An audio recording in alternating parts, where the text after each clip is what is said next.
ilang taon ko na ba na tumitingin ng mga gurang? 23 years na, no? So, 23 years ko, napansin ko, basta 60 and above, masakit ang lower back. Number 1 na duda, lumbar spondylosis. Yung iba, yung mga structural problem. Pag sinabing structural, lumit yung mismong buto. Yung pinakabutas kung saan dumadaan yung nerve. Yung tinatawag na foramina.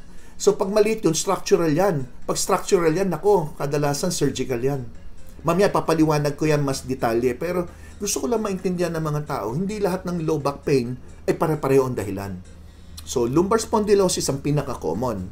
Yan yung arthritis sa lower back. Yan ang masasabi natin sa 10 siguro mga 8 na senior citizen, pag sumakit ang lower back, lumbar spondylosis yan. Wala akong duda dyan.